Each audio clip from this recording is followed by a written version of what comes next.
Welcome again, adventurers. Today on Rebel Then King, we are going to take a look at yet another class that is about to be updated as part of Player Core 2, today looking at the Swashbuckler. We're going to talk about what works about this class, what doesn't, and then take a look at sample builds in each of the subclass options, and then we will revisit all of these after Player Core 2 to see what changes were made, what improvements might be in store for us. Let's dive in, starting with what works well about the Swashbuckler. The first thing is that I think they are surprisingly tough. I always think, oh, it's a dexterity-based class, surely it only has 8 hit points per level, but no, it has 10.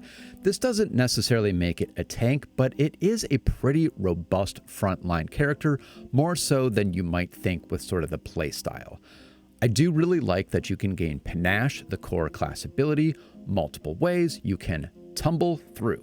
You have a subclass specific option, and some of those options I think are really good in combat regardless of whether you are going for Panache, so it's sort of a double bonus by doing something helpful and getting Panache out of it. And then, well, you can do something daring, anything that the GM agrees is really cool and you are able to pull off. I like that in addition to the extra damage that Panache offers, there are other bonuses. You get a bonus to your speed and to tumble through and to your subclass ability, so don't forget about those. And then I like that the finishers, the extra big strikes that you can use while you have Panache, are only one action. At least the confident finisher is. I guess I didn't audit all of the finishers. Maybe some of them are two. Let me know about that in the comments. But I like that you do damage even on a miss and that it is only one action, because if you compare that to something like the Magus Spell Strike and Power Attack and things like that, those are all 2 action abilities. So again, I kind of think this is similar. It must be 2 actions, and it's not. It is only 1. But what doesn't work about the Swashbuckler? First of all is failing to gain Panache. A lot of times you might run up against creatures that are resistant to your subclass option, like mindless creatures who can't be demoralized, and you can't use Bon Mot against them. Sometimes positioning simply doesn't allow for tumble through. You might not have the movement due to some difficult terrain, or maybe you don't want to tumble through because sure, you gain Panache, but then you land in between multiple enemies and are off guard and will be taken out in the next round. And then that something daring often requires a very big dice roll on something very difficult, so it's typically low chance of success of happening. Another difficult thing about the class is they do tend to be multiple attribute dependent. You're going to need dexterity for your armor class because you wear only light armor, and for your strike accuracy, typically. You will want some strength for damage because you will be using somewhat lighter weapons most of the time, which have a lower damage die.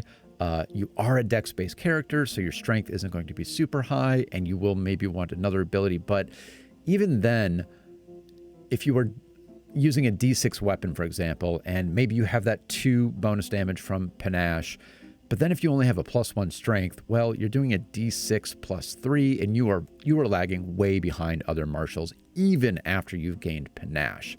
And then sometimes you need a 3rd ability even for your subclass, usually Charisma if you're going Braggart, Battle Dancer, or Wit. So it can be tough to build the right ability scores as a Swashbuckler.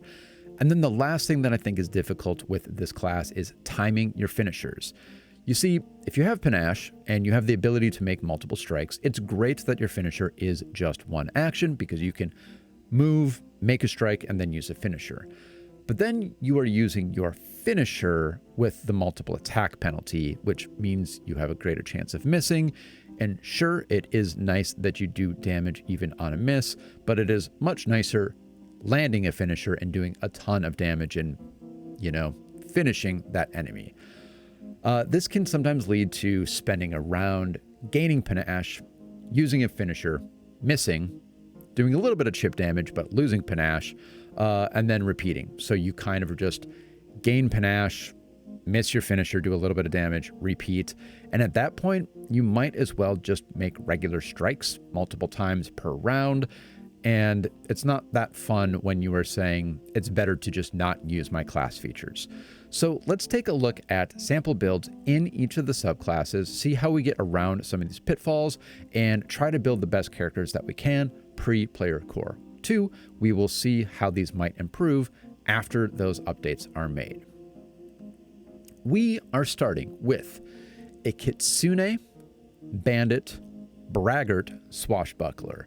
And yes, this is more or less modeled after Indiana Jones. Let's take a look at some of the details that I have written out here. So it is very Indiana Jonesy.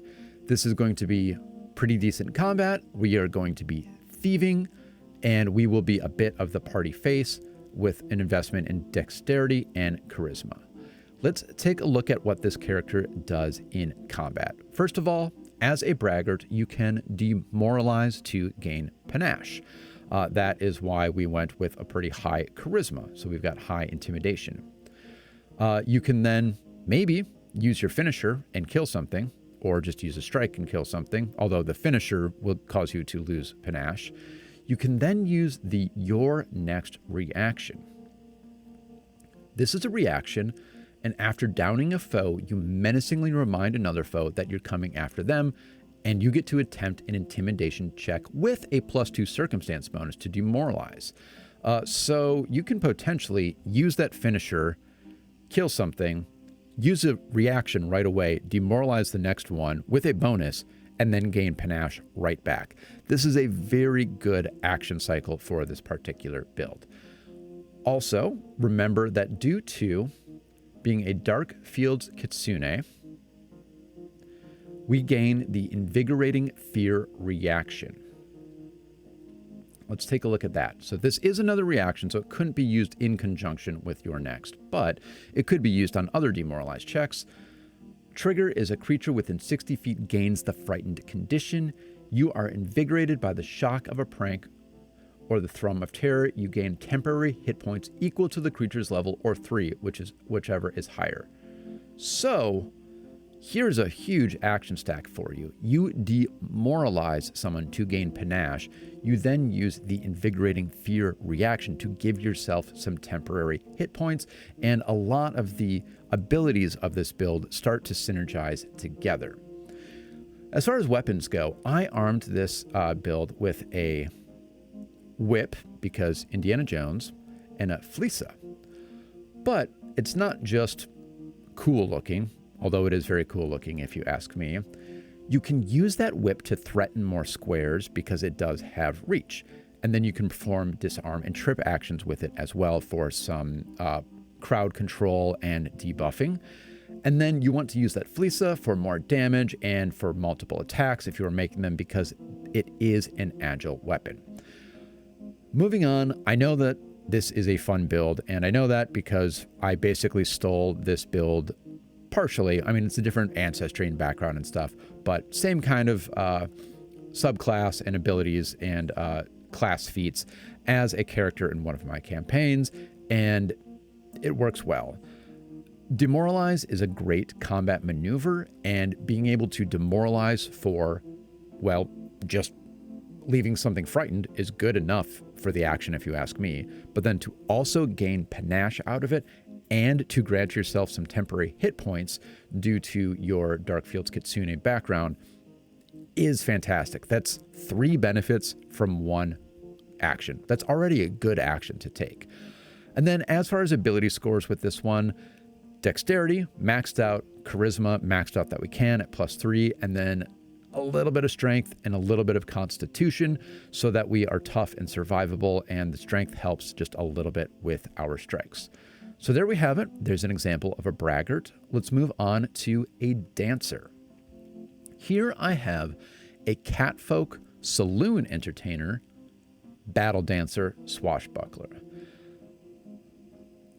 This is sort of an elegant and acrobatic dancing cat build. A lot of abilities that are in that dancing and performance realm. Let's take a look at that. So first of all, as part of being a saloon entertainer, we gain fascinating... As part of being the subclass, we gain fascinating performance. If the observer is in a situation that demands immediate attention, though, such as in combat, you must critically succeed to fascinate it. And the perform actions again, and the perform action gains the incapacitation trait. So, that's good. You can fascinate things, but it's going to require critical success to fascinate them in combat, which is why they give us this focused fascination class feat. When you use fascinating performance in a combat encounter, you need only a success rather than a critical success to fascinate your target. So that is a perfect class feat to go along with the subclass option. And now, due to our background of Saloon Entertainer, we gain Virtuosic Performer. You have exceptional talent with one type of performance. You gain a +1 circumstance bonus when making a certain type of performance. And obviously, we will choose dance for this. So we gain a bonus to our initial attempts to gain panache through fascinating someone in combat. And now, the last ability here is the Catfolk Dance, which is an ancestry feat. It's not part of the stack of everything we just talked about, but it's fun thematically. You have a habit of always being in the way when other creatures attempt to move. Attempt an acrobatics check against an adjacent creature's reflex DC. On a critical success, the target creature gains a -2 circumstance penalty to reflex saves and is flat-footed off guard until the start of your next turn. On a success, the creature gains a -2 circumstance penalty to reflex saves until the start of your next turn. So it's a good little debuffing ability that also leans into the flavor of this character.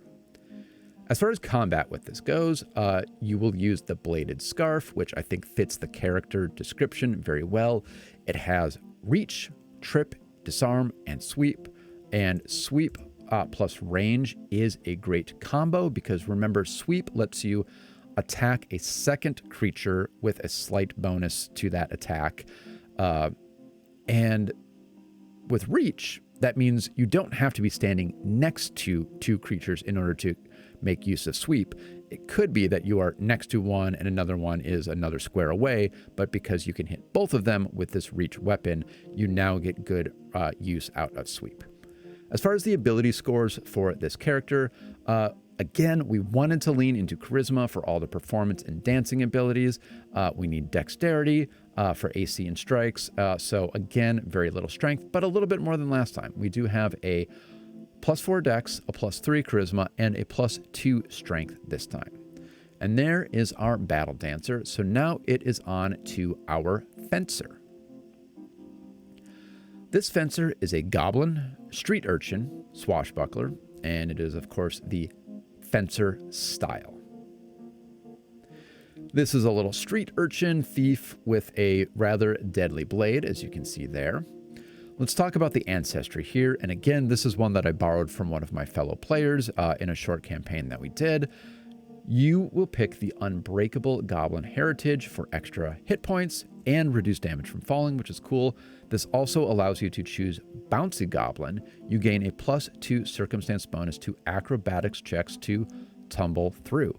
And remember, you can tumble through to gain panache as a swashbuckler, so this is huge. As far as the combat abilities go, being a fencer and then choosing Goading Feint means, well, you want to feint a lot in addition to your tumble throughs to gain panache.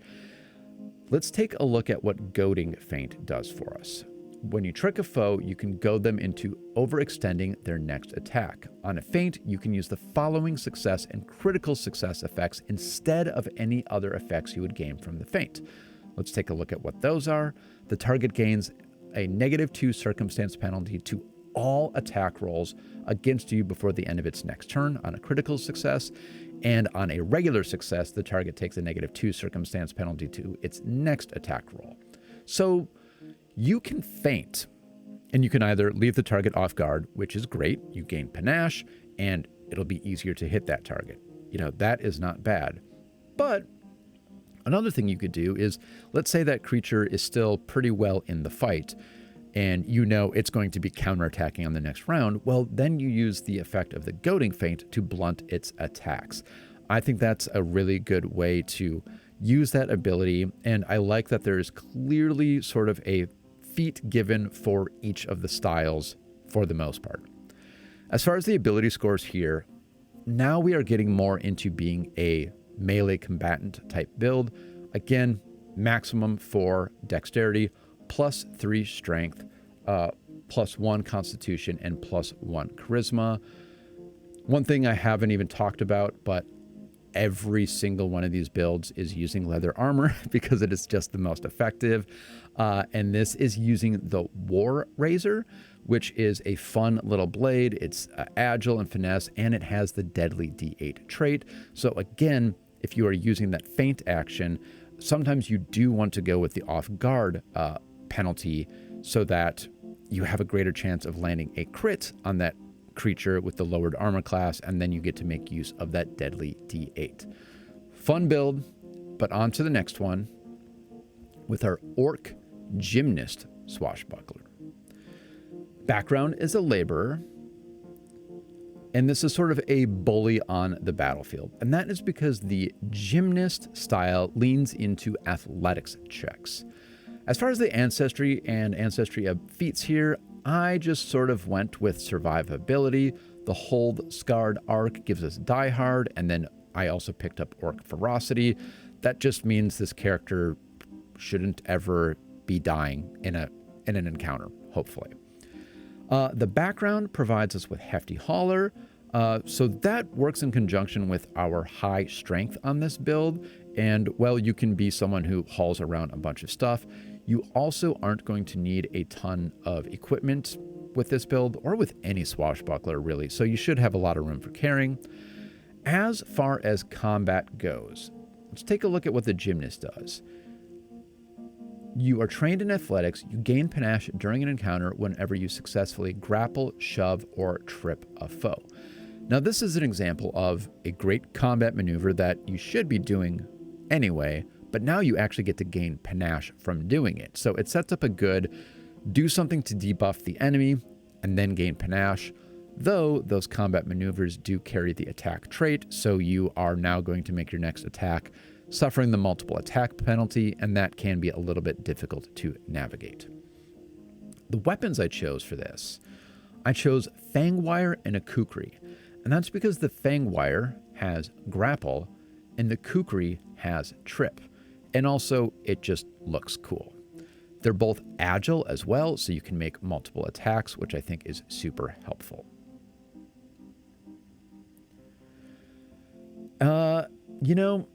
And then as far as the class feat goes, I would dare say I didn't really see one that I think synergizes very well with this particular build. So I just went with Nimble Dodge because, well, having a little defensive reaction is always good. But if you can think of one of the better level 1 abilities or feats, let me know.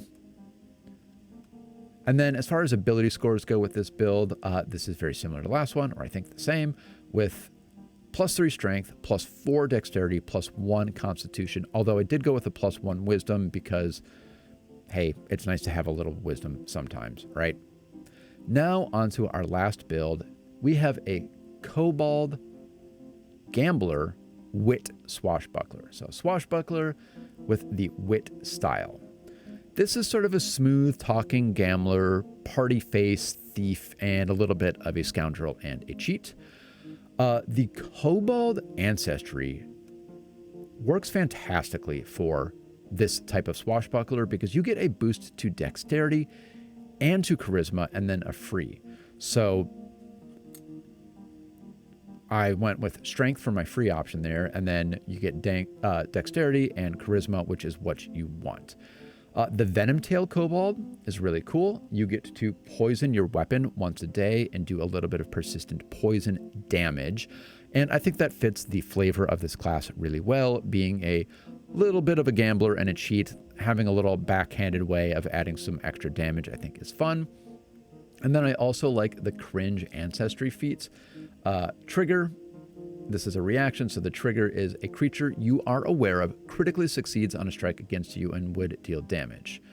With pitiful posturing, you cause your foe to pull back a deadly attack. The attacking creature takes a circumstance penalty to the damage of the triggering strike equal to your level +2. I like this in terms of just the flavor of being a smooth-talking, shystery gambler thief who then turns kind of pitiful and starts whining when things don't go their way. That's the way I'm looking at it. But it is a good way to help your survivability in the front line, which is always good for a frontline build like this. As far as the background of being a gambler, you get Lie to Me, which is a great feat if you are a high charisma build, as this one is. So that is something to look out for when you are picking your Swashbuckler backgrounds, is to look for a background that will use some feats that kind of use the same abilities that you are getting out, or that you need to invest in due to your subclass options. As far as combat, this is sort of the classic Swashbuckler finally. A rapier plus a buckler, which means we're going to go with the buckler expertise class feats. You are going to gain panache by using the Bon Mot ability. The target is distracted and takes a -3 status penalty to perception and will saves for a 1 minute. The target can end the effect early with a retort to your Bon Mot. Now, this one, unlike some of the other panache options, I don't think provides a fantastic debuff in combat. That is, unless one of your teammates maybe could target will saves. So you could use Bon Mot against a creature, and then if you have a spellcaster who can target will saves or something like that, or maybe someone who will demoralize, which should target the will, then you have the ability to completely lower their will save or their will-based abilities, or is it just saves? Yeah, just will saves. So I guess demoralize doesn't even work there. It really just would be a spellcaster. So yeah, it doesn't really provide an immediate combat bonus like fainting does, for example. So this, I would say, is kind of the least effective of the subclasses, but if you can think of a better way to use it, let me know about it in the comments. And then finally, the ability scores. Again, maxed out dexterity, again, did the best we could with charisma, and again, got a +2 strength. So clearly with these Swashbuckler builds, you are doing a lot of dexterity, a lot of times a lot of charisma based on your subclass, and then a lot of strength, or the whatever you can after that. You are kind of limited in what you can choose after investing into 2 ability scores pretty heavily. But that is it. That is the Swashbuckler. It's a fun class. It does struggle to be effective at times. I think some of the subclasses are better than others. It always makes sense when you are something like, I think the Fencer and the Braggart are probably the 2 strongest, because you are taking good combat abilities like fainting and demoralizing that don't carry or don't increase the multiple attack penalty like the athletics-based abilities of the Gymnast does. So those tend to be the 2 strongest, I think. But again, if you like some of the other ones, let me know about it in the comments, and we'll see how this class gets updated in Player Core 2. Until then, remember, you know, the Dancer isn't necessarily going to be the strongest, but I think it's kind of fun to think that, hey, you could just fascinate the enemy and kind of like Pied Piper your way out of the situation, right? I mean, that's cool. Not what I would choose. I'm still going to go Braggart all the time, but hey, it's cool.